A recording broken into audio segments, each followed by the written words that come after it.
Muy bien, bienvenidos nuevamente. Vamos a continuar con el taller de ejecuciones. Ahí vi algunos mensajes por el chat. Daniel Stasevich decía que no nos vayamos, que ahí viene lo mejor. También vi que preguntaban si para formar parte, asociarse a la Asociación de Abogados de Buenos Aires, se podía hacer desde cualquier provincia, y sí, es así. La Asociación de Abogados es una entidad de asociación voluntaria. Les vuelvo a repetir que se pueden consultar con la página, en la página web, que ahí van teniendo los datos. También hay alguien que me decía que estaría bueno que cuando podamos volver a reunirnos de manera presencial, no dejemos de transmitir actividades de forma remota. De hecho, estábamos haciendo algunas actividades académicas con modalidad de distancia, pero desde luego que esto, ya teníamos la idea de incluso las reuniones de comisión, darles cierta periodicidad para poder transmitirlas a todo el país, porque de hecho tenemos muchos colegas, miembros de nuestra comisión, que no residen en la ciudad de Buenos Aires. Así que sí, lo tenemos que decidir. Esto no es una confirmación oficial, pero seguramente cuando felizmente se normalice la situación y podamos reencontrarnos presencialmente, seguro que vamos a seguir reencontrándonos a través de estos medios. Creo que no tengo que hacer ninguna otra aclaración respecto del envío del material. No se va a enviar el material, sino que en unos días búsquenlo en la página de la asociación. Va a estar este mismo video y editado, quitándole los espacios, y va a estar también el material que fueron proyectando los expositores. Y si quieren, inmediatamente cuando termine esta actividad, en el enlace que pusimos de YouTube, también va a estar el video, solamente el video, pero va a estar en crudo, con toda la espera del principio, desde que nos conectamos media hora antes, con estos avisos que están pasando, y también los 15 minutos de intervalo. Así que, bueno, también lo van a poder ver de ahí, pero si quieren esperar, en la página web de la asociación lo vamos a tener de manera más ordenada. Bueno, para esta segunda parte, el primero de los expositores que va a hacer uso de la palabra es el doctor Carlos Pepe, que también es abogado. Es el secretario federal del Juzgado Federal de Seguridad Social número 9, participante y expositor de infinidad de actividades académicas en la materia y también en nuestra casa. Así que, Carlos, es un gusto nuevamente darte la bienvenida, y tenés micrófono habilitado y te escuchamos con atención.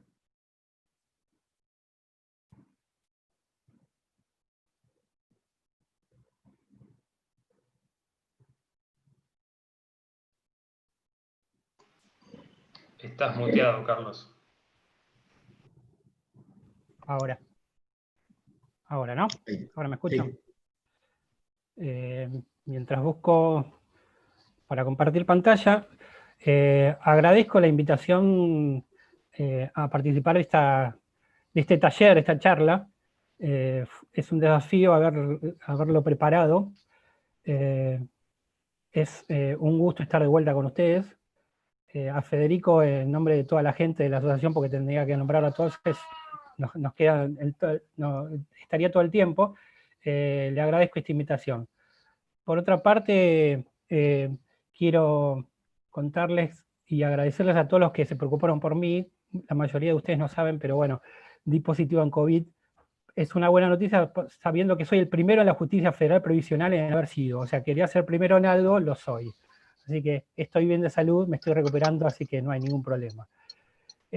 Muchos, los que, por suerte, en este tipo de actividad no hay ningún tipo de contacto, así que no puedo contagiar a nadie, más que de mis ideas previsionales. Por otra parte, quiero... A ver si está compartiendo pantalla ya. Sí, Carlos, perfecto. Perfecto. Quiero también agradecer a la gente que me ayudó a hacer esta presentación, Gaby González, Vicky Ruiz, Clara Civit, que ellos hicieron su aporte para este tema. Bueno, lo que me toca a mí exponer, en realidad podríamos hacer 3 temas. Uno es el central, que es el tema del tope a las remuneraciones actualizadas, que voy a pasar, que sería, tenemos que arrancar explicando lo que dice el artículo 9 de la ley 24.241, que establece, o desde ya de entrada, cuando se dictó esta ley, establecía una base mínima y máxima a los fines del cálculo de los aportes y contribuciones. Siempre la mínima fue de 3 veces, ya sea AMPO o MOPRE, la máxima fue modificándose. Al principio era de 20, en algún momento se subió a 60 y actualmente son 75 veces el valor del módulo previsional o MOPRE. Esto quiere decir que una persona va a aportar de su sueldo solamente hasta el límite máximo de esta remuneración máxima. Esto quiere decir una persona que está percibiendo una remuneración superior a esto solamente va a hacer el aporte por ese máximo. Lo que significa que esto ha sido objeto de algunos planteos que ahora vamos a ver, respecto de qué pasa con ese monto excedente que no ha sido sujeto de aportes y contribuciones. El artículo 9, si bien no lo dice, las reglamentaciones posteriores establecen que este tope máximo se aplica a partir del 1 de febrero del 94. Si bien esto parecería una verdad de perogrullo, como diría mi abuela, ¿no? Una frase antigua, ¿no? He visto algunos planteos de ANSES cuestionando de que el actor liberaba el tope a remuneraciones anteriores. Entonces hay que decirle, mira, hasta ese momento no existía el límite a la remuneración máxima, por lo tanto no se podría aplicar una norma que no estaba vigente. Cosa que también nos va a pasar en otra situación que también vamos a explicar.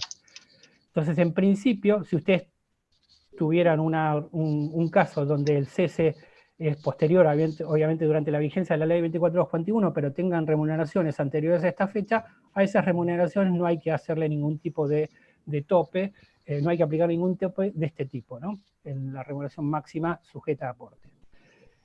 Abajo puse la resolución 167, que es los montos actuales, ¿no? La mínima es de 5.679,80 y la máxima de 184.591,18. ¿Sí? Perfecto. Vamos con el artículo 24, que establece que a los fines del cálculo de la PC, porque como verán, o sea, en los diferentes cursos que se han dado, la PC es el componente más castigado de todos. Se le aplica a todos los topes habidos y por haber, ¿no? Que algo de eso va a explicar después Nicolás Gattinoni. Y uno de los topes que tiene que ver con esto es que a los fines del cálculo de la PC solamente se van a retomar las remuneraciones sujetas a aportes y contribuciones. Este tope, como seguramente va a decir Gatti, es un tope que se aplica a remuneraciones individuales, no es un tope general, no es un tope a una prestación, sino a las remuneraciones. ¿Sí? Los planteos que se hicieron en su momento, o que empezaron a introducirse en la justicia federal previsional, tienen que ver con aquellas personas que habían percibido durante su vida laboral remuneraciones que excedían ese límite máximo de aportes. Entonces decía, bueno, en realidad es verdad, yo aporté por el límite máximo, pero en realidad yo ganaba más, y yo quiero que mi jubilación, en este caso mi componente de la PC, se calcule en base a lo que yo realmente ganaba y no en base a lo que yo aporté. Bueno, las primeras sentencias al respecto, que tiene que ver con la Sala 2, la Sala 2 ha sido bastante pionera y se ha expedido bastante en este tema, dictó estos casos, Melfi, Cruz y Rispoli, en el cual decretaba la inconstitucionalidad de este tope y establecía que el cálculo de la prestación tenía que hacerse teniendo en cuenta la totalidad de las remuneraciones percibidas por esta persona.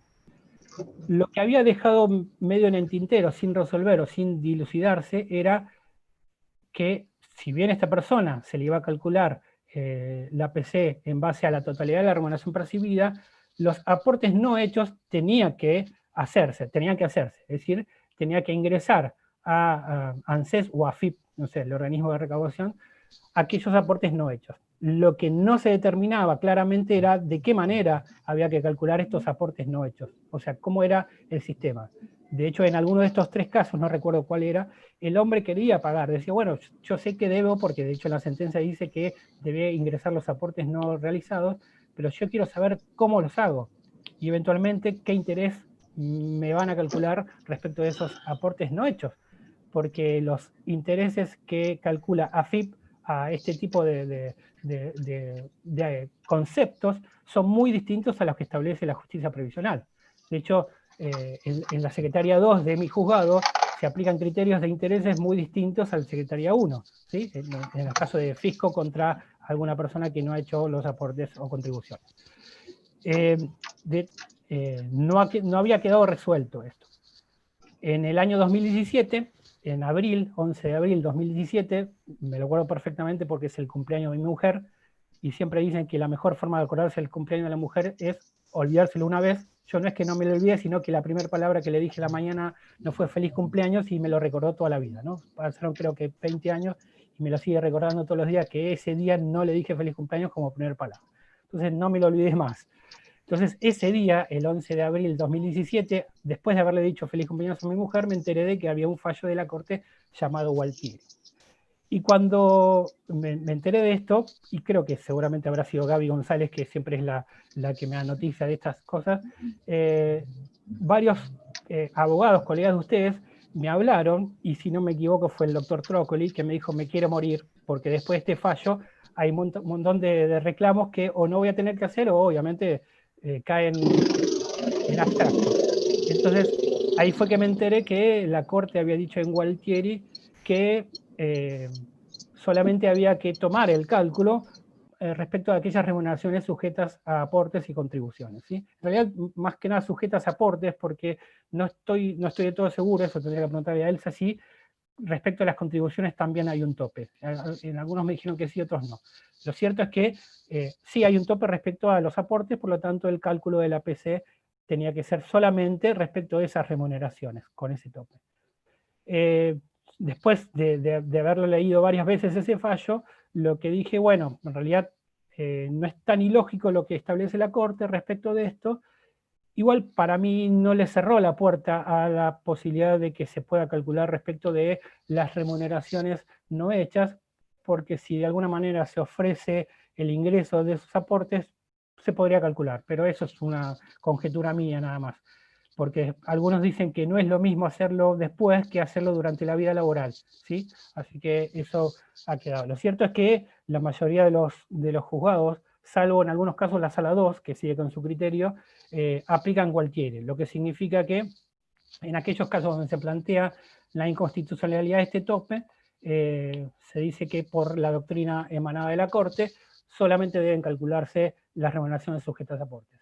Y yo me estoy cuidando mucho de hablar de este tope y no nombrar números, porque yo soy de la corriente elseniana, o sea, vieron que existe la escuela maradoniana o existe la escuela, bueno, yo soy de la escuela elseniana, que ella dice que en realidad cuando la Corte habla del artículo 25 en realidad está mal porque el 25 se refiere a otra cosa. Entonces, como ella lo dijo, para mí es palabra santa y por lo tanto estoy hablando del tope de la remuneración actualizada y no estoy hablando del 25. De hecho, creo que no lo puse en ningún caso.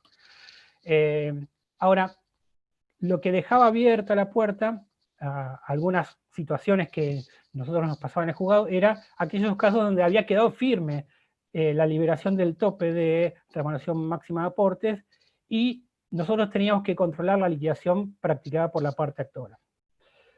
Una de las situaciones que nos pasó al principio es que venía la parte actora en aquellos casos que hacía bien la liquidación, y obviamente las remuneraciones que consignaba en su descripción de remuneraciones eran distintas a la que, por ejemplo, se desprendía de la resolución de ANSES.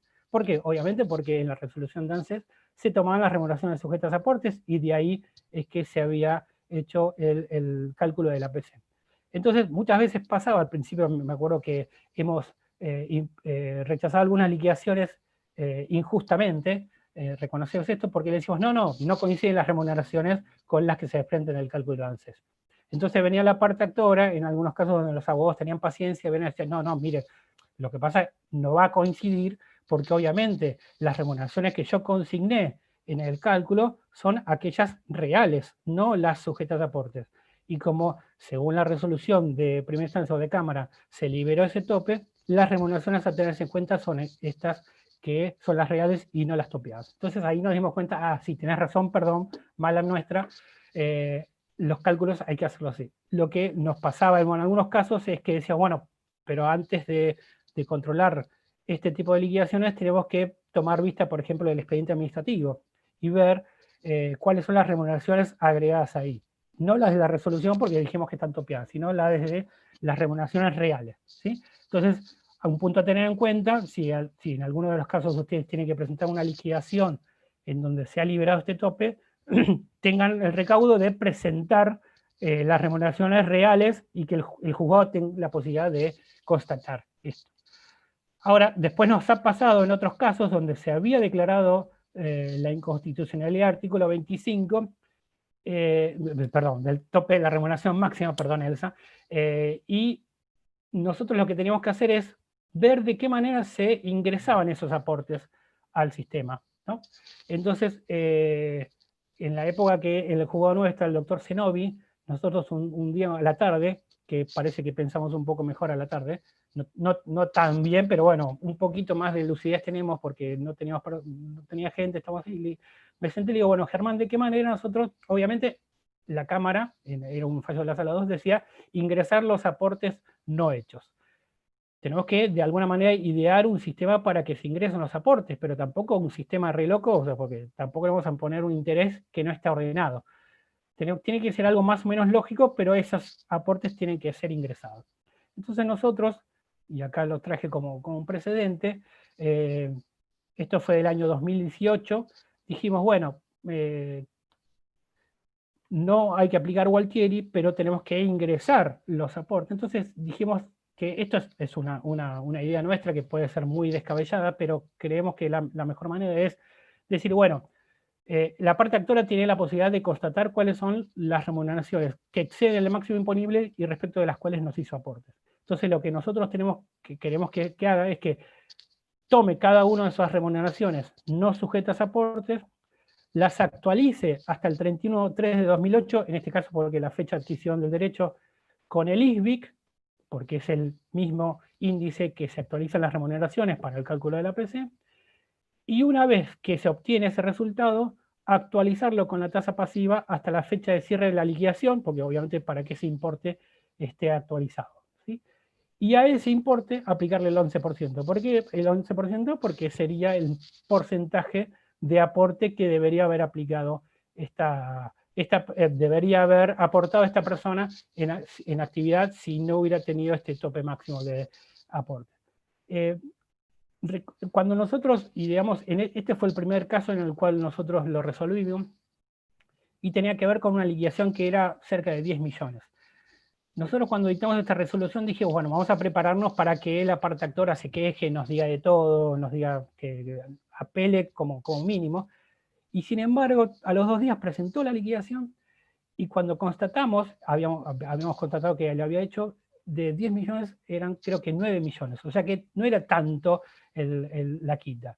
Y me imagino que era una abogada, habrá hablado con el actor, le dijo, mira, tenés que hacer ese aporte sí o sí porque lo ordena la Cámara. En vez de cobrar 10 vas a cobrar 9, bueno, no es tanta la diferencia, por lo tanto, eso fue, después de previo traslado, fue aprobado y hace poco, si no cobró, se dictó embargo, o sea que el expediente está en trámite. Eso lo hicimos en otros casos en los cuales, repito, estaba liberado el tope de la remuneración máxima de aportes y debíamos de alguna manera inventar un sistema para que esos aportes no hechos sean ingresados al sistema. Bueno, y ahí sí vamos a entrar con el tema primordial, ahí está, me trabé un poquito, primordial, que es el que tengo que hablar, que es el tope de la resolución 6 del 09, artículo 14, inciso 2.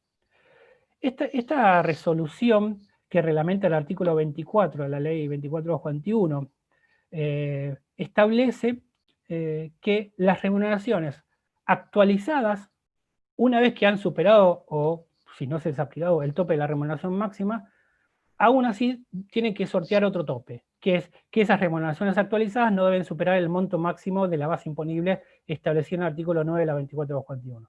Es decir, que ese mismo tope que se estableció para las remuneraciones máximas es el mismo que se va a establecer para las remuneraciones actualizadas. Un sistema perverso, ¿por qué? Porque a una persona se le está aplicando 2 veces el mismo tope o por lo menos 2 veces el mismo monto, ¿sí? Cosa que supuestamente la lógica matemática debería decir que si un monto no ha superado un tope en un tiempo determinado, ese monto actualizado nunca lo debería superar siempre y cuando se utilicen criterios lógicos en el tema matemático, cosa que en el derecho previsional no tenemos, porque no tenemos sistemas lógicos de actualización, porque utilizamos índices distintos para cada una de las cosas. Lo único que aclara la resolución 6 del 2009, que en realidad no era tampoco tan ilógico de aclarar, ahora era otra verdad de perogrullo, era que estas remuneraciones se aplican a las devengadas, o sea, no se aplican este tope a las devengadas antes del 1 de febrero de 1994. Claro, porque hasta ese momento tampoco había remuneración máxima imponible, por lo tanto no debería aplicarse tampoco este tope. Igual es importante saberlo esto, porque, repito, también ANSES ha planteado a veces que la actora no ha aplicado el tope del artículo 6 del 9, artículo 14, inciso 2, cuando son remuneraciones anteriores a febrero del 94. Bueno, ahora, esta resolución obviamente ha sido atacada por todos los flancos, estableciéndose de que es inconstitucional. Una de las primeras cuestionamientos que se hizo, o por lo menos no sé si primeros, pero uno de los primeros análisis de cuestionamiento a esta resolución tiene que ver con la aplicación temporal. Si esta resolución entró en vigencia el 3 de marzo del 2009 y se estableció que se aplican a beneficios que se adquieren con posterioridad, o mejor dicho, debería aplicarse a beneficios adquiridos con posterioridad a la vigencia de esta norma.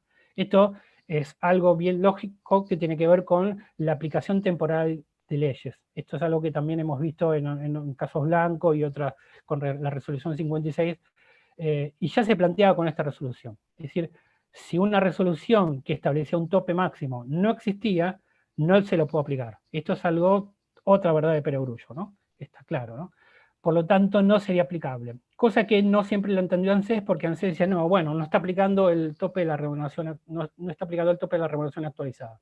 A lo que nosotros digo, bueno, pero es lógico que no debe aplicarse porque no estaba vigente. Ah, no, si no hay una resolución que establece que no se aplica, lo debo aplicar. Bueno, esto necesitó de un fallo, y acá le cito uno de los tantos, que es el fallo de la Sala 1, Clifford Ruth Margarita, que establece bien claro que, no obstante ello, habida cuenta la fecha de adquisición del beneficio, 27 de diciembre de 2007, no corresponde aplicar tope a alguna de las remuneraciones actualizadas en virtud de que dicho dispuesto ha sido previsto por la resolución 5 del 9 para los beneficios obtenidos con posterioridad al 1 de marzo del 2009.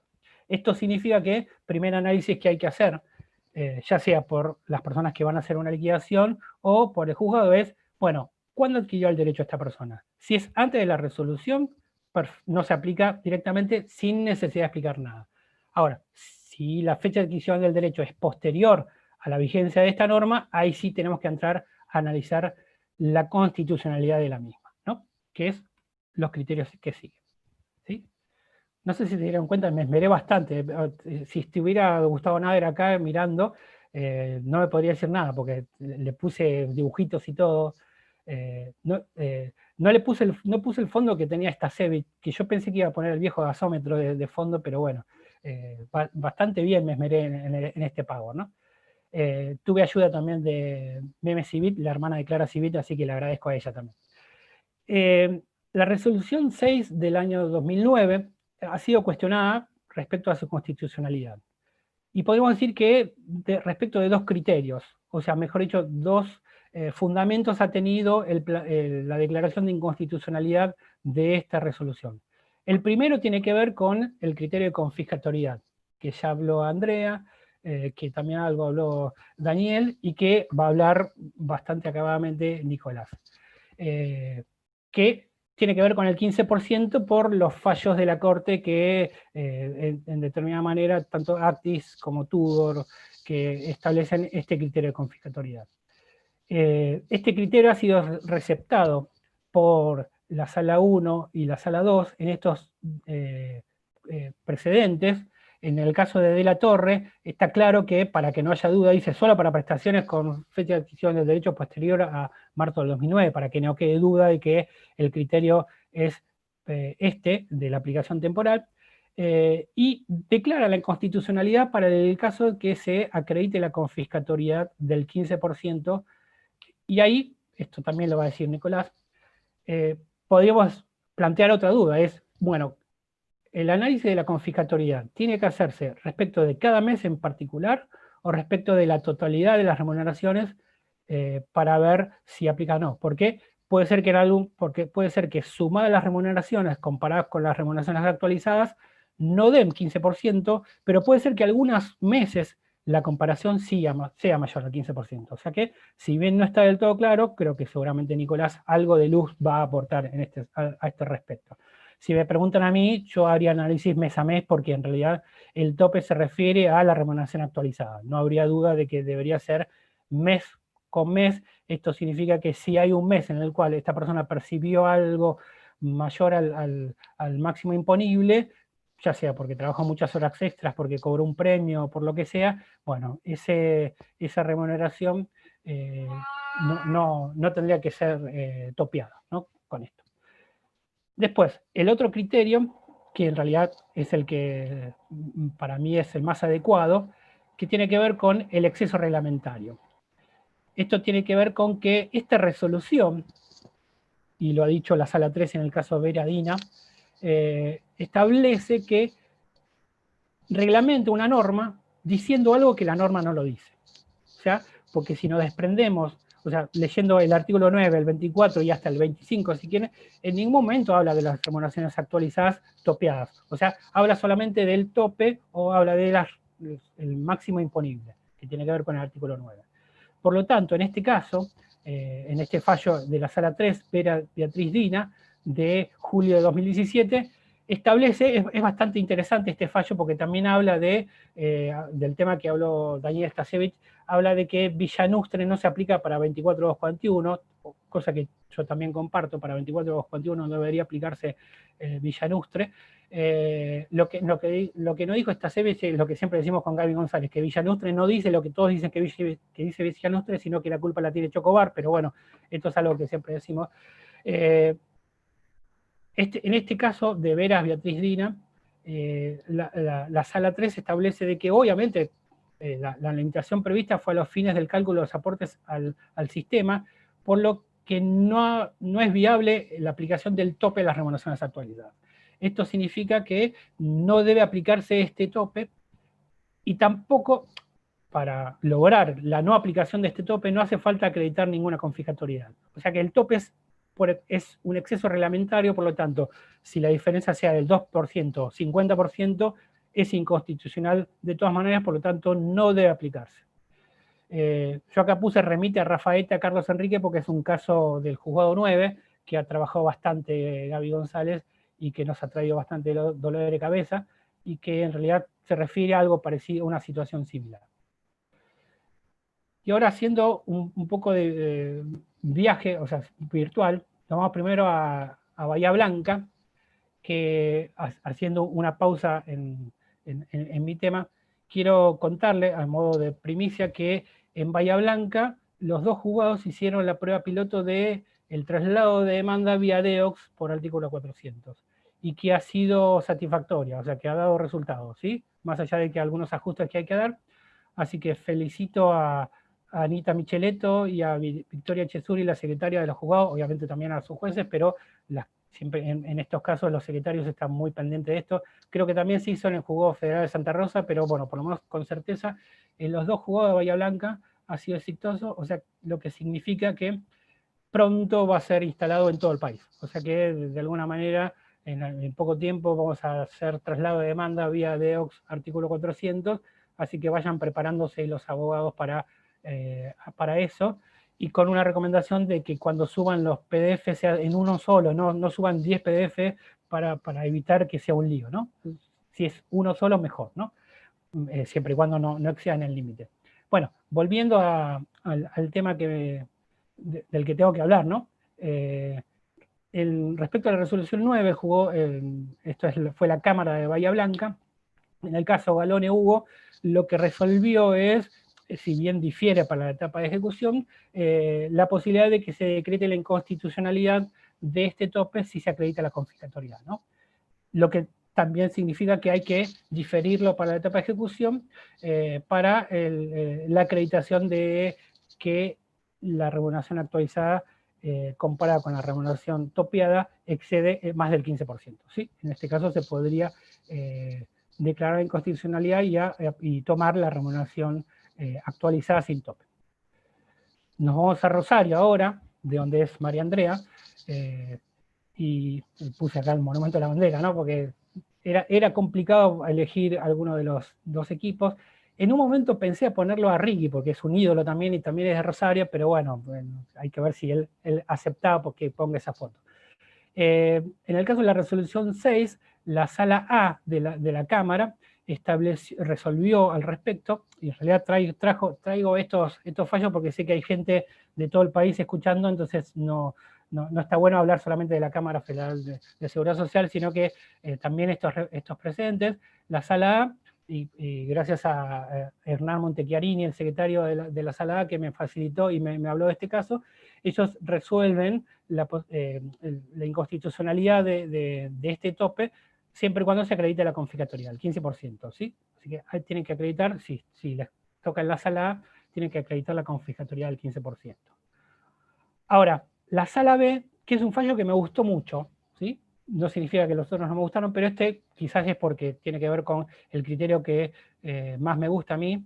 En el caso Guida Zulema, y acá también agradezco a Vicky Ruiz, Victoria Ruiz, la secretaria de la sala B, perdón, que me habló de este fallo y que sé que estuvo en el armado de este precedente, establece que debe declararse la inconstitucionalidad por exceso reglamentario, pero no solo por el criterio que establece en la sala 3 de la Cámara Federal de Seguridad Social en el caso Vera, respecto de que la resolución reglamentaria excede lo que establece la norma, sino que acá se remite al caso Blanco. Y no sé si está Gabriel Greinstein, les mando un saludo, el gestor, el ideólogo del caso Blanco, haciendo un análisis de que en el caso Blanco la Corte habló de que una de las razones por las cuales era inconstitucional, siempre me cuesta esa palabra, era inconstitucional la resolución 56, era porque lo había emitido un órgano no competente. Y acá la sala B de la Cámara de Rosario establece algo similar, es decir, que establece que esta resolución no ha sido dictada por un órgano competente y por lo tanto se declara la inconstitucionalidad de esta norma, además de que es un exceso reglamentario respecto de que la resolución dice algo que no establece la norma. Y acá, quizás también es una devolución en gentileza, se remite a un fallo de juzgado 9, el de Turris, que ha sido trabajado por Gabriela González también, en donde nosotros dijimos, si bien es una primera instancia y después en Cámara no fue confirmado tal cual, hablamos un poco de esto, del exceso reglamentario para eliminar el tope de la resolución 6 del año 2009. Ahora, hay algunas situaciones que se pueden llegar a dar respecto de este tope, de la resolución 9, que son situaciones que, si bien no estoy del todo de acuerdo que se difiera todo para la etapa de ejecución, de hecho, estaría bueno que no se difieran algunas cosas y que se resuelvan o que haya directivas, hay situaciones que en la etapa de ejecución hay que resolver. ¿Por qué? Porque en muchos casos, y acá vuelvo a reiterar el pedido que siempre hacemos con Alicia Braghini y todos los que trabajamos en la justicia, es que hagan la liquidación antes de iniciar la demanda, por lo menos para constatar qué es lo que tienen que pedir y fíjense si no les falta algo. Hay situaciones en las cuales a veces nos ha pasado de que o se ha declarado en inconstitucionalidad el artículo 9, 25, o en la mayoría de los casos se difirió el tratamiento de la constitucionalidad de esos topes para la etapa de ejecución. pero advertimos que en la demanda el abogado no había pedido la inconstitucionalidad de la resolución 6 del año 2009. Y en algunos casos nos pasaba de que ese caso, el actor, no tenía remuneraciones que excedían el máximo imponible, pero cuando se las actualizaba sí superaba el máximo de la remuneración actualizada. Es decir, no hacía falta expedirse sobre el artículo 9, 24 o 25, depende de la escuela en que estés, ELSA o el resto, por lo tanto no hacía falta expedirse sobre eso porque no excedía el tope, pero sí había que expedirse sobre el tope de la remuneración actualizada. Y capaz que en esos casos, recién ahora, venía la parte actora a plantearlo. O en algunos casos no lo planteaba, directamente lo eliminaba el tope. Entonces nosotros al principio decíamos, bueno, ¿qué hacemos?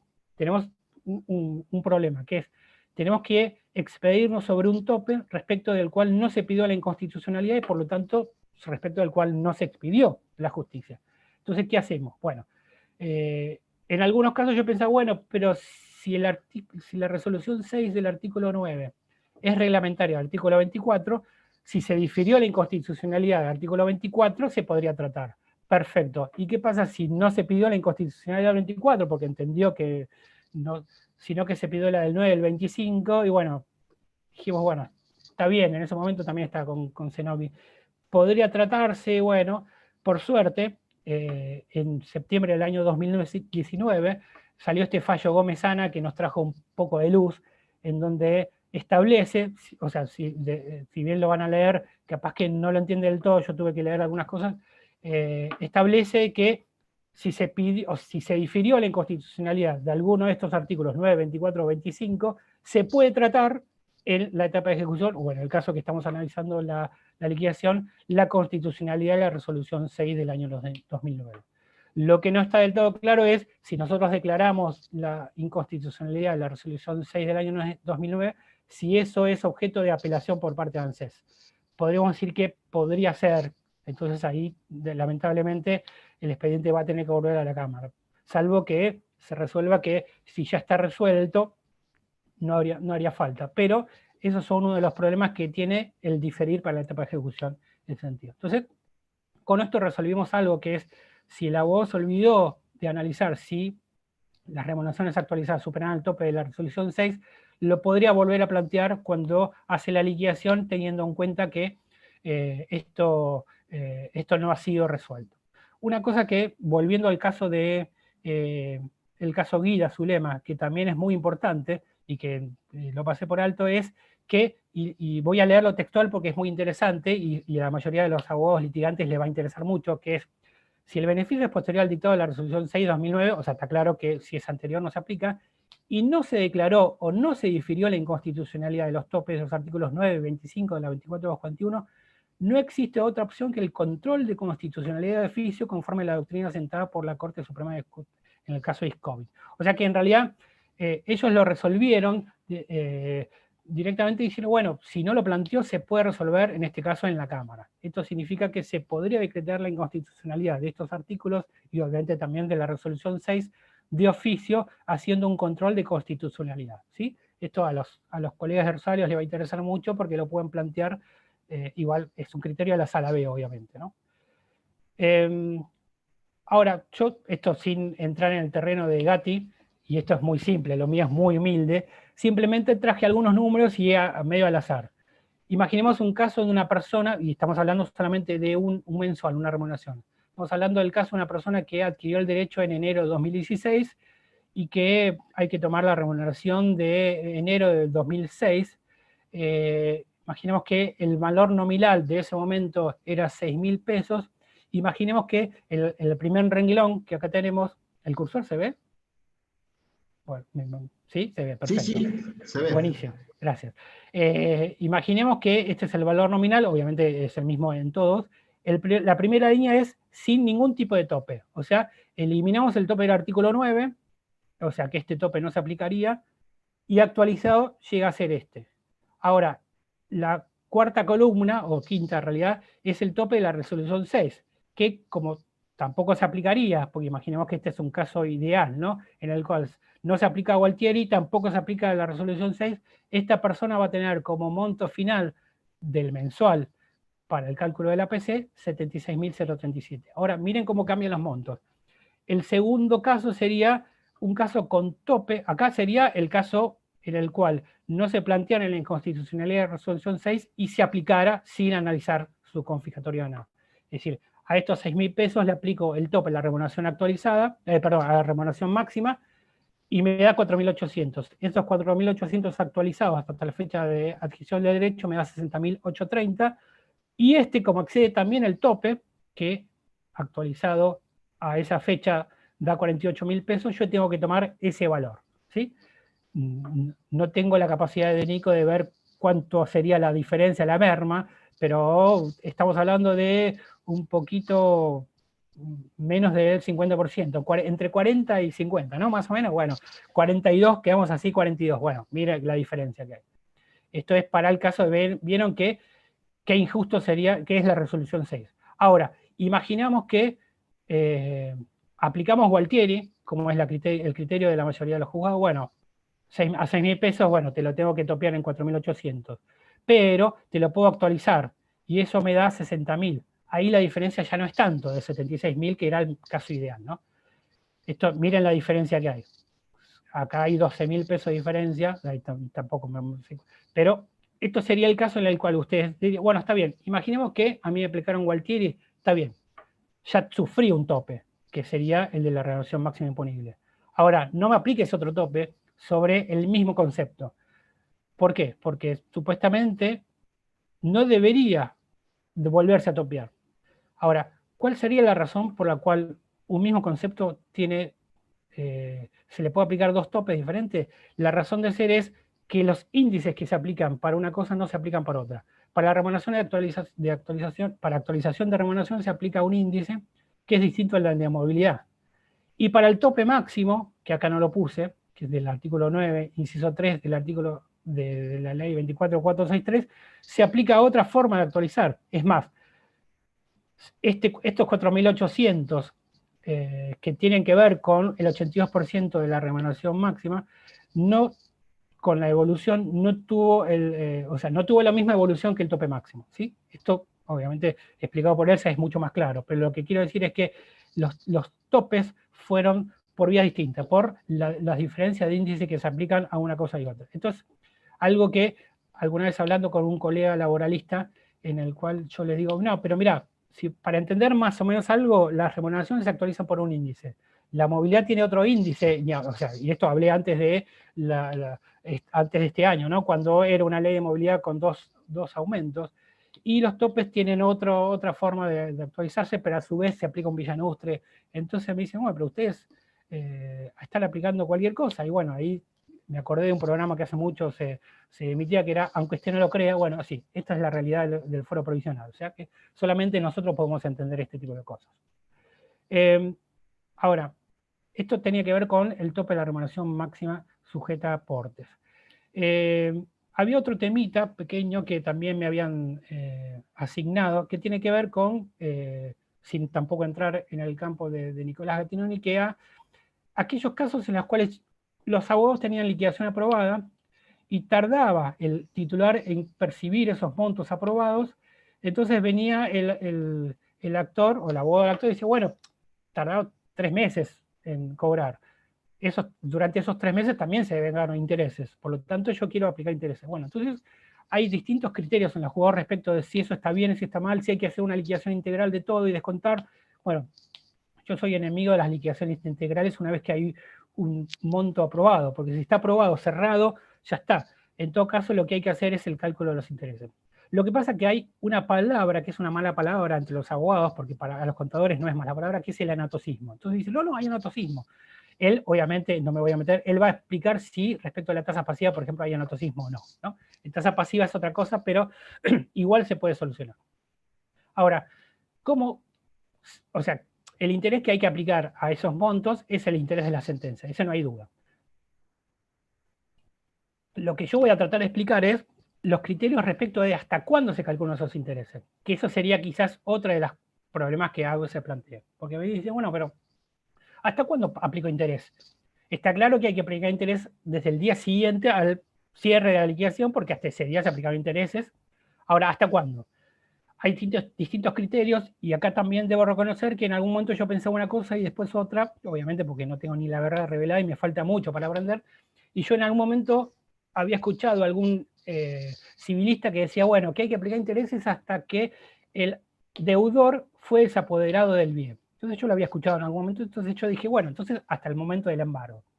Pero después otros me dijeron, bueno, pero pará, no necesariamente el momento del embargo es el momento del cobro, puede pasar un montón de situaciones, incluido que ese auto de embargo sea apelado y vaya a la Cámara y tarde un año. Entonces, ¿qué pasa?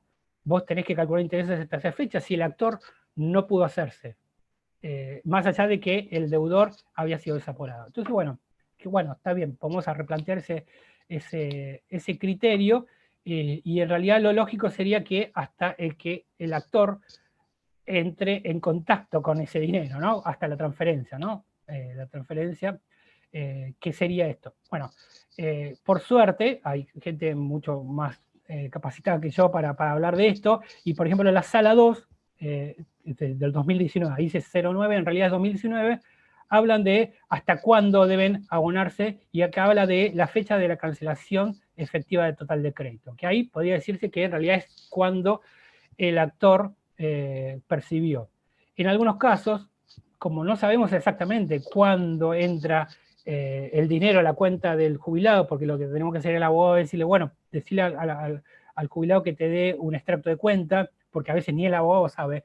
Lo que en algunos casos dijimos, oh, vamos a unificar un criterio que es, mirando el saldo de la cuenta de autos, hay como movimientos, y hay un último movimiento que dice que es cuando la plata se fue de la cuenta del juzgado, obviamente supuestamente a la cuenta del jubilado. Y que si esa transferencia se efectivizó, porque en realidad fue a donde tenía que ir, bueno, a lo sumo serán 2 o 3 días, y creo que la mayoría de ustedes diría, bueno, por 2 o 3 días no voy a hacer lío por los intereses, o sea que sería la forma en la cual los juzgados pueden calcular tranquilamente hasta cuándo debe hacerse el cálculo de esos intereses. Y acá hay otro caso. En realidad, el caso de la sala 2 del que yo hablé es, perdón, el caso del que se hablé de la sala 2. En la sala 1 también habla de la cancelación del crédito, pero acá también habla del efectivo pago, ¿sí? Y después uno más que tiene que ver con Juzgado Federal de Rosario, que es de la ciudad acá de Andrea, y en realidad el gigante de Rollito no es por vos, Andrea, disculpa, sino que por María Esperanza Micuche, que es la que por lo menos estuvo en el armado de este proyecto, que es un planteo de la doctora Coagliato, que estableció, ella en su momento había presentado una liquidación, había hecho el cálculo de los intereses hasta la fecha en que el actor había cobrado, le habían dicho que no, hasta esa fecha no, sino que otra ANSES se había puesto, ella recurrió a esa resolución fue revocada, estableciéndose de que debe calcularse hasta la fecha en que el actor ha percibido estos montos aprobados. Bueno, como ya cerrando, lo último que quiero decir, y ya que estamos hablando de montos aprobados y tiene que ver con transferencias, simplemente a nivel informativo, nosotros durante esta feria, durante esta cuarentena, a nivel informático hemos tenido un montón de cambios, ¿no? Desde el teletrabajo hasta un montón de situaciones. Y una de las cosas que se empezó a implementar, y que por suerte con éxito, más allá del tiempo, tiene que ver con los oficios de transferencia vía DEOX, y ahora también empezamos con los oficios de embargo vía DEOX. Bueno, esto es bastante interesante porque significa que ya no tienen que hacer más el traslado del oficio de transferencia al banco. Yo sé que en algunos casos tienen que esperar 2 o 3 horas hasta que los atiendan y estar esperando en el banco. Con esto no pasa más. Los tiempos en realidad siguen siendo de 1 semana a 10 días, por lo tanto, si algún abogado dice, bueno, pero si libró el DEOX y todavía no está, bueno, en ese sentido, creemos que les pedimos solamente paciencia, pero salvo en algunos casos que no sean efectivizados por error en el CBU, o por error en algún caso, porque en algunos casos cuando eran transferencias al extranjero nos pedían qué pasa con las comisiones, etcétera, la mayoría de los casos se ha dado satisfactoriamente. Esto significa un avance porque esto significa menos tránsito y como ya ahora no existe más el papel, esto quiere decir que vamos en vía. Y como ya les dije, el próximo paso es tratar de lograr que en todo el país se establezca el traslado de demanda vía DEOX, y esto significa que, bueno, como dijimos alguna vez, y esto en su momento ya lo había dicho Alicia Braguín hace mucho, lo digital llegó para quedarse y ahora más que nunca. O sea, que estamos en la era digital sin duda. Así que, bueno, muchas gracias por todo y bueno, espero haber sido útil. Muchísimas gracias, doctor Pepe. Excelente exposición. Qué noticia, me alegro de verte bien. La noticia de la salud nos sorprendió a todos. Sí. Ahora que yo digo esto, que yo la semana que viene seguramente tengo el alta y me voy a sentir Iron Man, porque todos preocupados por contagiarse, yo voy a estar tranquilo. No digo que no voy a usar tapabocas, esas cosas, pero bueno, un poco más tranquilo que otros voy a estar. Claro, está muy bien. Bueno, muchas gracias de nuevo, Carlos, por la excelente exposición. Para cerrar, queda una última exposición. Vi que estaban preguntando mucho con respecto a las actividades que anunciamos. Hago una corrección. Había dicho que todavía no estaba disponible para la inscripción la actividad respecto a reparación histórica, que va a ser el 12 de agosto, pero ya se subió a la página de la ABA. Es decir que las dos actividades que promocionamos hoy ya están disponibles en la página de la ABA. Me preguntaron bastante, así que lo digo rapidito, lo voy a decir al final también, pero como ahora tengo una audiencia de más de 400 entre el Zoom y YouTube, aprovecho y lo digo ahora, por si después baja, que la actividad de reparación histórica es el 12 de agosto a las 16. Y la capacitación, el curso básico de Derecho Previsional, son 12 clases los días martes, comenzando el 18 de agosto, y el horario es de 15:30 a 18, ¿sí? 12 martes consecutivos. Ahora sí, para terminar este taller, tengo el gusto de presentar al doctor Nicolás Gattinoni. Él es contador público y integra el cuerpo de peritos contadores de la Corte Suprema de Justicia de la Nación, adscripto a la Cámara Federal de Seguridad Social. Doctor Gattinoni. Bueno, ahí no sé si me escuchan, mientras voy compartiendo la pantalla. Bueno, agradecer antes que nada a Federico Perkovich por la invitación y obviamente en la persona de él a toda la comisión, que conozco a varios de ellos y siempre han sido tan generosos con las invitaciones a participar de este tipo de actividades que nos ayudan a aprender a todos, porque lo que uno advierte es que cuando prepara un tema y estudia, y cuando creía que entendía algo o un poquito de algo, se da cuenta de que no entendió nada y puede seguir adquiriendo conocimientos. Así que voy a compartir la pantalla.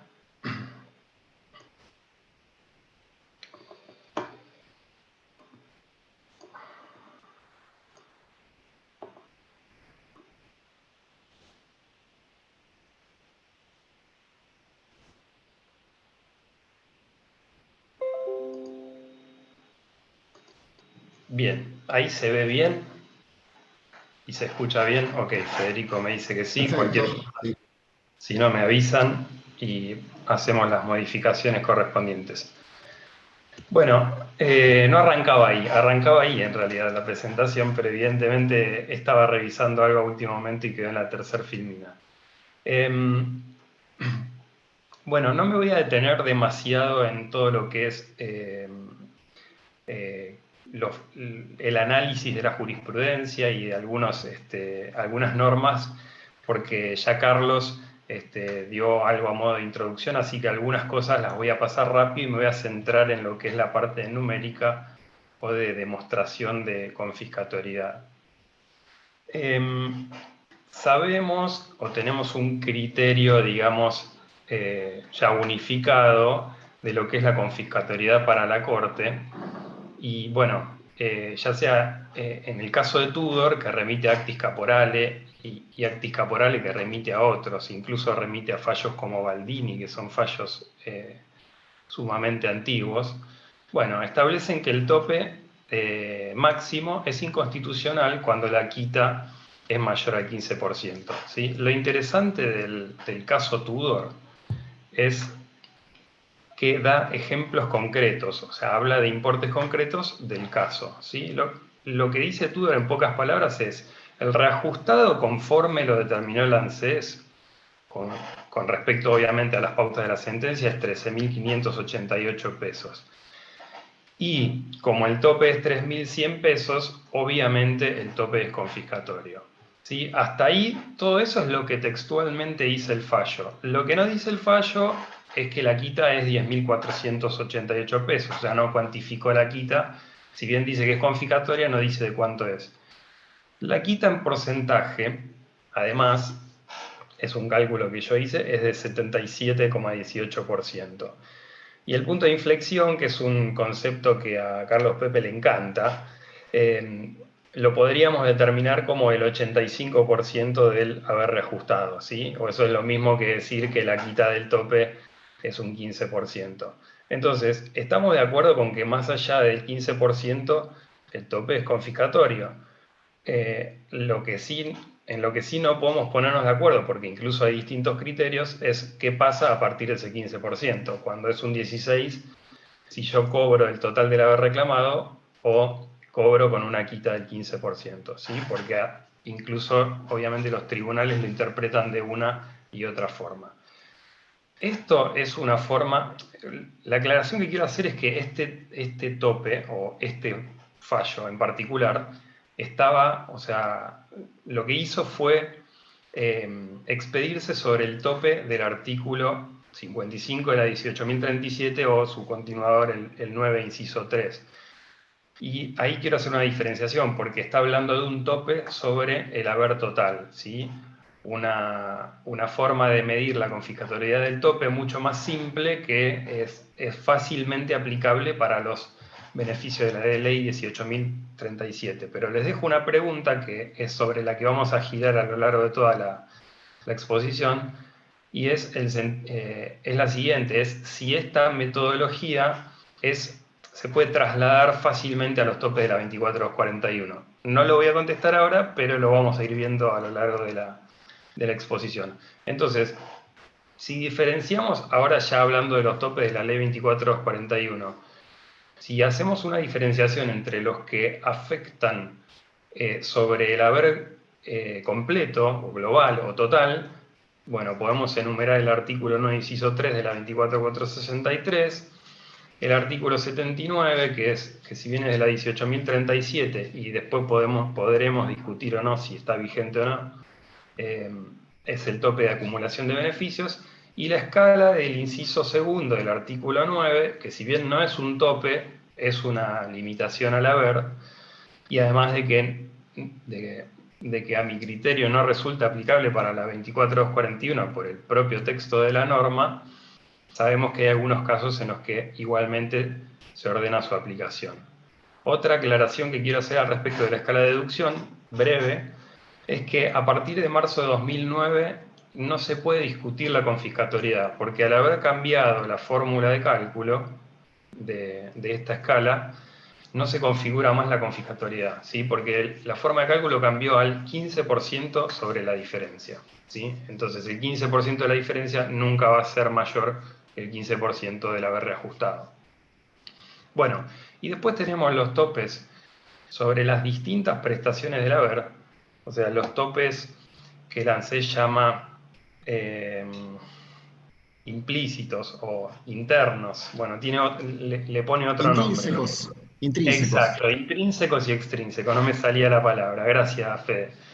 Entonces, tenemos por un lado el tope de la remuneración máxima sujeta a aportes, el de la cantidad de años de la PU. Los ordené casi por número de artículo de la ley y luego que no pertenece a la ley, que es de la resolución. Pero después los podemos agrupar por el componente al que afectan. El artículo 20 que topea la PBU en 45 años, el artículo 24 que me da una cantidad máxima para años computables para la PC, y el 25 que, bueno, afecta el promedio de remuneraciones, va simultáneas, ¿sí? Lo aclaro porque ahí hay confusión al respecto. El artículo 26, que me topea con un valor máximo la APC, que tuvo un cambio de la fórmula, ya lo vamos a hablar, y el 14, inciso 2, del que habló Carlos hace un rato y ya lo desarrolló, pero vamos a hacer algunas consideraciones también. Entonces, acá hice una especie de mapa o de dibujo o de gráfico de cómo afecta cada uno de los topes sobre las distintas prestaciones. Porque yo creo que para poder plantear inconstitucionalidad de los topes o poder demostrar cómo se convierten en confiscatorios del haber, hay que tener muy claro sobre qué componente afecta. Tenemos por un lado el tope del artículo 20, que nos va a afectar sobre la PBU, nos va a limitar en 45 años o 15 años de excedencia. Después tenemos los topes que afectan sobre las remuneraciones, que van a afectar obviamente e indirectamente sobre la PC y la PAP, porque la PC y la PAP, al nutrirse del promedio, van a estar afectadas por estos topes. Y luego tenemos, como decía Carlos, la PC es una de las prestaciones más castigadas, porque además tiene topes propios. O sea, por las dudas, si las remuneraciones no habían sido lo suficientemente topeadas, tenemos algunos topes específicos para la PC. Bueno, estos son los específicos de las prestaciones. Y además, las tres prestaciones pueden estar afectadas, como dijimos antes, sobre el tope máximo del haber, el 9 inciso 3, la escala de deducción en su caso, y el artículo 79 por acumulación, ¿sí? Bueno, vamos a meternos dentro de cada uno de los topes. El tope sobre la máxima sujeta a aportes y respecto a la acreditación de la confiscatoriedad, bueno, ahí Carlos ya nos estuvo mencionando algunos precedentes. Obviamente Gualtieri no me va a decir cómo acredito la confiscatoriedad porque no decretó la inconstitucionalidad del tope. Lole decretó la inconstitucionalidad del tope, pero no por confiscatoriedad, sino porque había dos líneas de servicios que no habían sido tenidas en cuenta. Así que de ahí tampoco podemos sacar demasiadas pautas. Pero sí, dentro de, por ejemplo, Melfi y Cruz, tenemos alguna especie de indicación de por dónde ir o por qué camino tomar. La acreditación por excelencia, que es la que vimos al principio, es cuando el haber disminuye en un 15%. Pero, como anticipaba ya Carlos, cuando hablamos de un tope sobre las remuneraciones, tal vez sería injusto un tope que incide sobre una remuneración que después va a afectar sobre un promedio y demás, medir su confiscatoriedad sobre el haber total. Incluso se complicaría bastante acreditar su confiscatoriedad. Entonces, quiero leerles un pedacito que saqué de Melfi Cruz, en una parte donde dice su aplicación, siempre y cuando su aplicación importe una quita del 15%, no aclara exactamente sobre qué.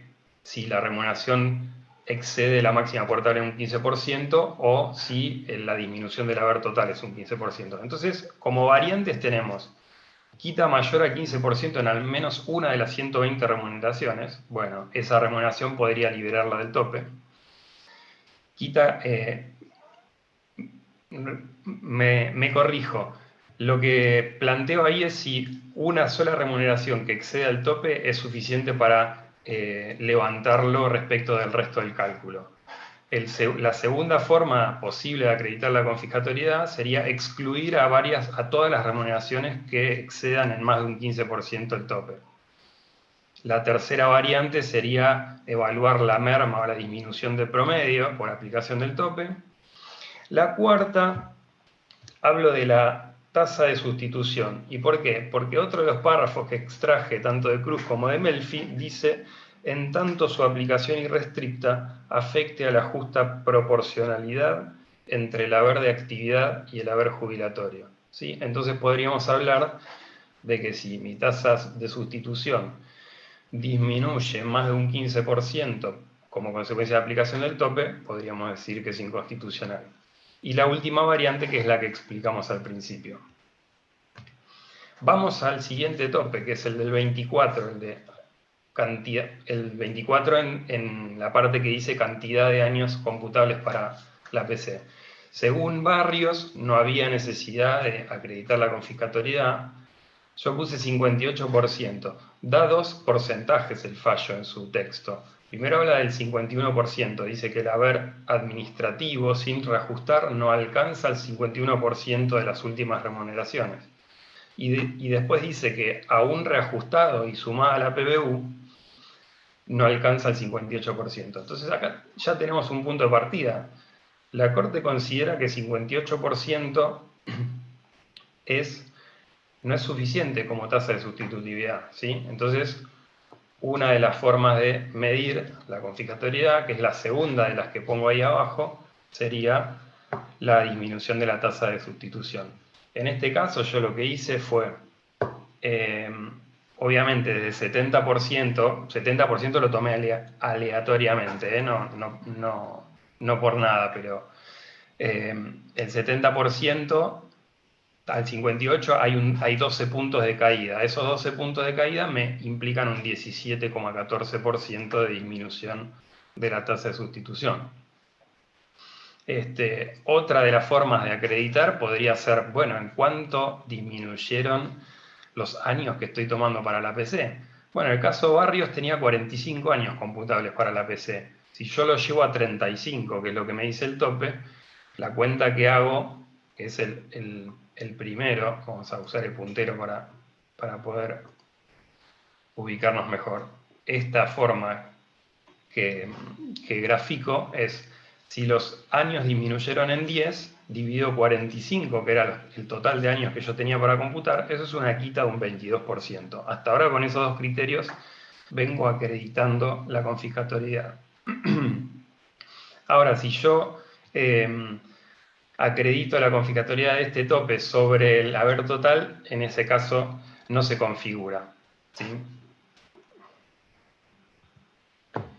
Vamos al tope del artículo 26, que es el del famoso caso Argento, ¿sí?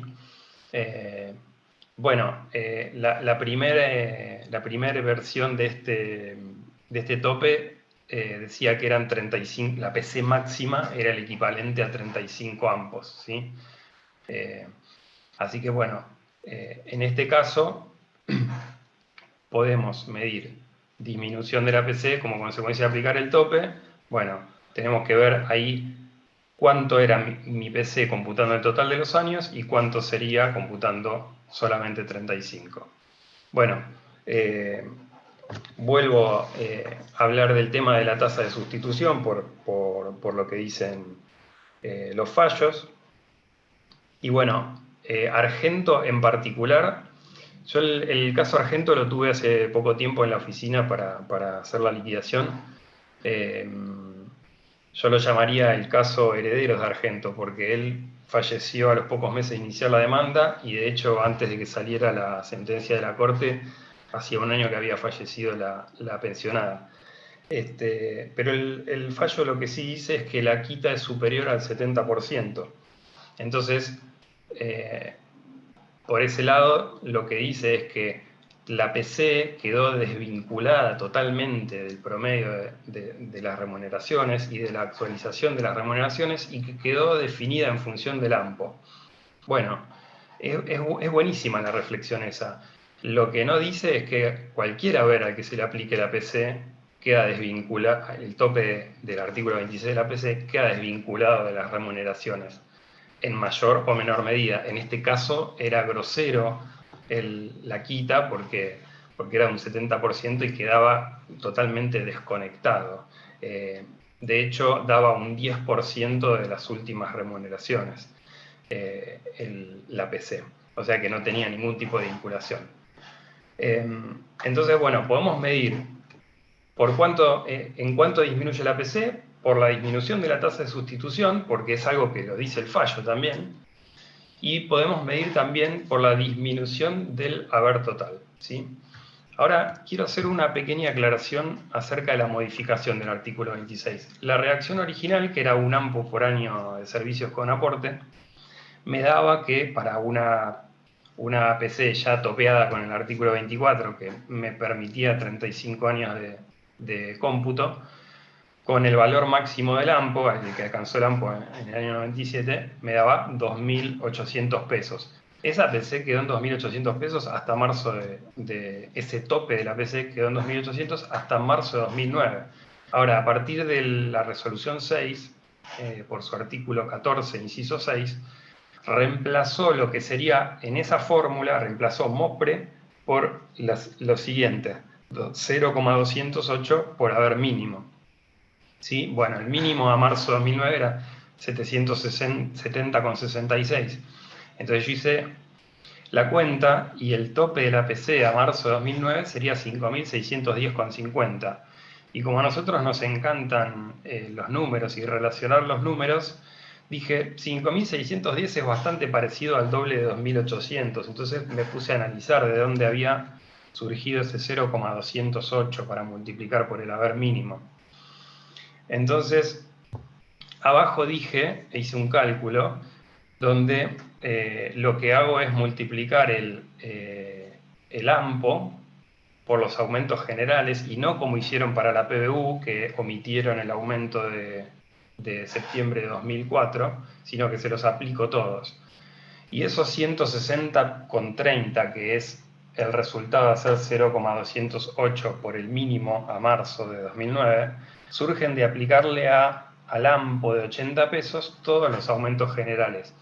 De manera tal que aquel que creía que a partir de la nueva redacción del artículo 26 el tope de la PC no sigue vinculado al AMPO, bueno, está equivocado, sigue vinculado al AMPO. Bueno, tope a las remuneraciones actualizadas. No quiero ahondar demasiado en detalles porque Carlos lo desarrolló bastante. Simplemente quiero decir que, bueno, como él mencionó, hay varios fallos. Algunos lo declaran inconstitucional por exceso reglamentario y por confiscatorio, y otros solamente por confiscatorio, ¿sí? Bueno, tal es el caso bueno, Coche lo declara por confiscatorio, y tenemos de Turris y otros de los que mencionó Carlos que lo declaran inconstitucional por exceso reglamentario. Si tengo que acreditar que es confiscatorio, los métodos de acreditación serían los mismos que los que usé para la remuneración máxima sujeta a aporte, ¿sí? Porque estamos trabajando de nuevo sobre las remuneraciones, nada más que con post-actualización, ¿sí? Entonces, algunas conclusiones con respecto al tema topes.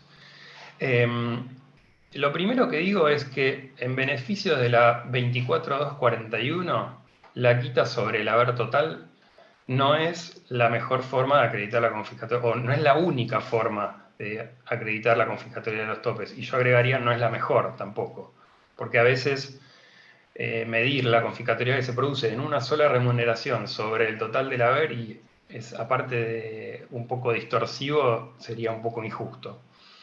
Después, otra de las conclusiones, digo, no corresponde o no resulta apropiado extrapolar sin adaptación alguna la metodología de Tudor y Actis Caporale, que era medir sobre el haber total, a los topes sobre el haber inicial de beneficio 2441, porque eso nos puede llevar a conclusiones erróneas, que son las que desarrollo ahora en las últimas dos conclusiones. Aplicar topes en etapas hace que la quita de los primeros reduzca la confiscatoriedad de los topes posteriores. Si pudiéramos volver al gráfico, pero que no lo voy a hacer ahora,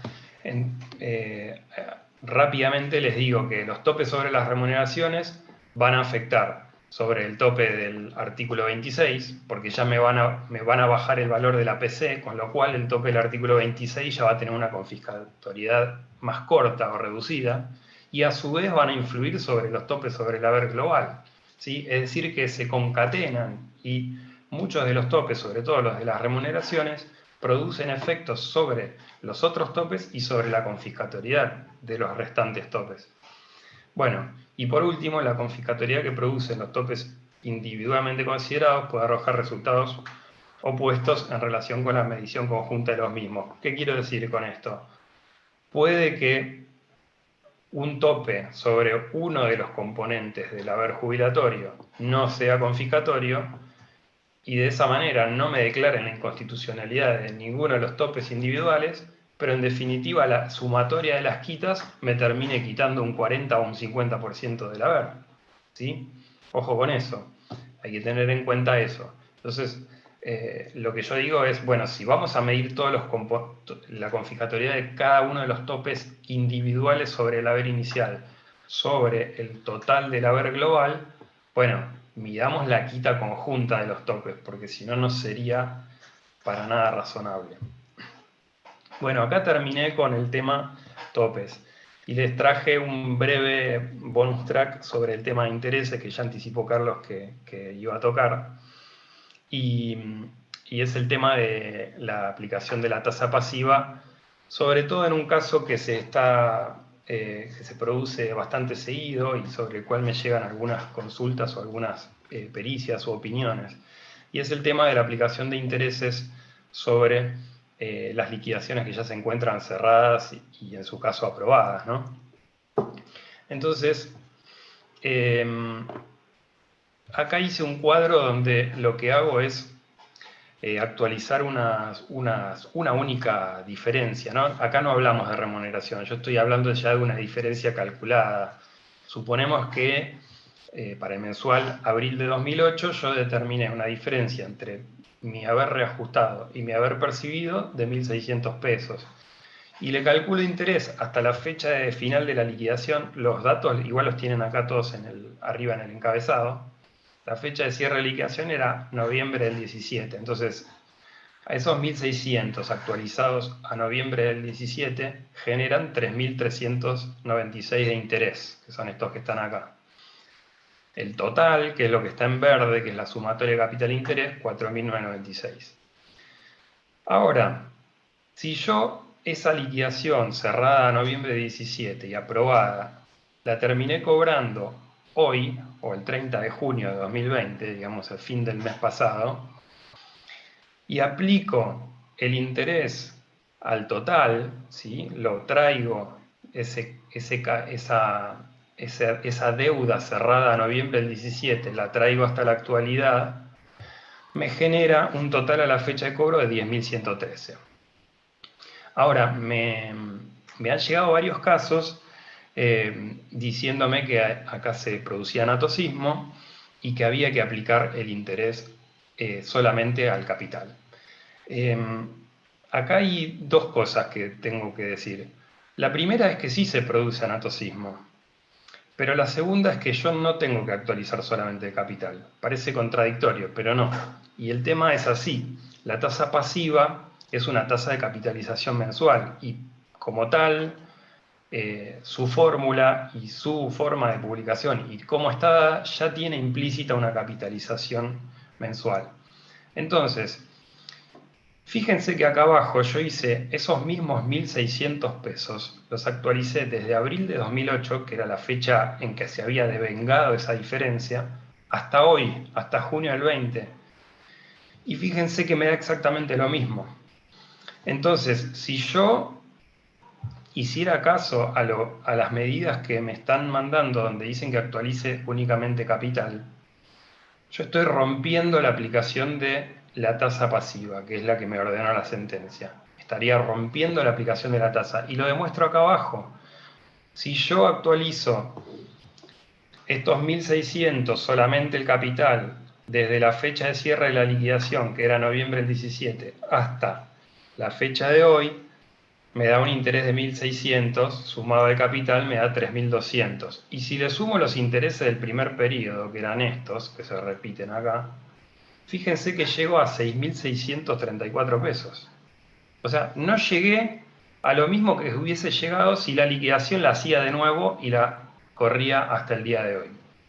Entonces, como conclusiones, sí se produce anatocismo y esto no tiene que asustar a nadie.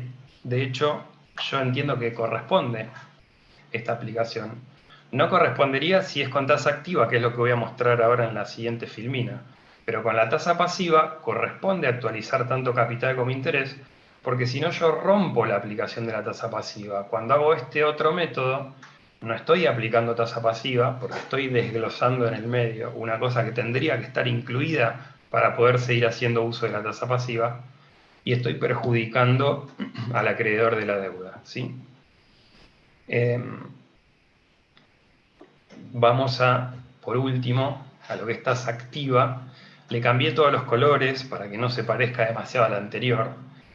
Y fíjense que en este caso sí hay diferencias, pero porque la tasa activa es una tasa directa y no tiene capitalización. Y en general las tasas directas son más altas, justamente por eso, porque no contienen la capitalización en su fórmula. Entonces, fíjense que si yo al cierre de la liquidación capitalizo, acá sí obtenemos una diferencia importante. Y en este caso sí sería injusto que se produzca el anatocismo. O sea, el anatocismo en sí no es malo. El anatocismo hay que evaluarlo a la luz de la tasa que se utiliza. Y en este caso, fíjense que si hago la metodología en la que me dicen, no, al cierre de la liquidación tenés que actualizar solo capital, ahí sí llego al mismo importe, a estos 6.815,45. En este caso, en el caso de la tasa activa, sí es correcto partir solamente del capital al momento del cierre de la liquidación para actualizarlo hasta el día que efectivamente cobro, ¿sí? Y bueno, para poder armar todo esto y también terminar de entenderlo, porque es un tanto complejo y roza el campo de la matemática y del cálculo financiero, justamente estuve leyendo un trabajo redactado por un profesor de cálculo financiero de la Facultad de Ciencias Económicas. Era una recomendación para la época en la que se estaba por unificar el Código Civil y Comercial, reformar, y él, digamos, sugería evitar la palabra anatocismo. Él decía que había que evitarla en el código y sí hacer referencia a la usura. Y una de las citas que hace, que es de un voto del doctor Ameguino, les estoy hablando de la Suprema Corte de Buenos Aires, año 34, decía que aun cuando un interés sea calculado para su devengamiento sobre otra partida de intereses, no hay anatocismo si esa acumulación no excede el monto de una pena convencional razonable, ¿sí? ¿Qué es lo que quieren decir con esto? Lo que dije antes, el anatocismo, digamos, no es malo si la tasa que lo produce, digamos, fue prevista para eso, ¿sí? Con la tasa pasiva, si no aplico el capital sobre el interés sobre la sumatoria de capital e interés, estoy rompiendo la aplicación de la tasa pasiva. Entonces hay que hacer como una especie de análisis más profundo sobre lo que es el interés compuesto y las distintas tasas para poder definir estas cuestiones que nos están trayendo bastante controversia. Así que bueno, muchas gracias y con esto termino. Muchas gracias, Nicolás. La verdad que un placer, clarísimas todas las exposiciones. Yo lo disfruté mucho, espero que todos ustedes también. Bueno, fue un placer tenerlos con nosotros. La verdad que justo nos faltan 2 minutos para las 7. Hay algunas preguntas que yo le había ido pasando a los expositores, pero me parece que como estamos sobre la hora, quedarán en todo caso para una próxima actividad, que seguramente la temática de ejecuciones la vamos a repetir este mismo año, tal vez con los mismos, tal vez con nuevos expositores. Tenemos ganas de hacer un taller enfocándonos al aspecto puramente procesal de esta etapa. Y bueno, les quería agradecer por haber participado, es un placer, la verdad que tuvimos una convocatoria altísima, cercana siempre a los 450, entre el canal de YouTube y esta sesión de Zoom. Les vuelvo a reiterar la invitación a participar siempre de nuestra Comisión de Seguridad Social. En la página de la ABA pueden encontrar la información, pueden consultar, me pueden escribir a mí, que ya dejé oportunamente el mail. También les quiero recomendar las actividades que estamos organizando. Tenemos un curso básico que empieza el 18 de agosto. Está todo está en la página y ya se puede inscribir. Eso es una actividad arancelada. Y tenemos una jornada como esta, un poquito más corta porque son 2 expositores nada más, Silvana Capesi y Marcelo Brasburg, respecto a reparación histórica y la eventual nulidad de los acuerdos transaccionales. Ese es el 12 de agosto a las 16 y ya está disponible la inscripción en la ABA. Lo último que les quiero contar es una novedad que acaba de surgir mientras estábamos disfrutando de este taller, que bueno, ustedes recordarán que nosotros, o los que no se los cuento, nosotros cada 2 años hacemos congresos de seguridad social. Teníamos planificado el que tocaba hacer este año para realizarlo en la ciudad de Bariloche en octubre, por los motivos de público conocimiento y la pandemia y demás. Estuvimos explorando la posibilidad de postergarlo y bueno, lo que les puedo decir es que estamos bastante avanzados en encontrar esa nueva fecha. Está suspendido, por supuesto, el Congreso para octubre, pero es muy posible que en las próximas semanas podamos estar confirmando la realización de la actividad alrededor de abril de 2021. Así que con esta noticia les vuelvo a agradecer, a invitarlos, nos vemos la próxima y muchas gracias y buenas tardes.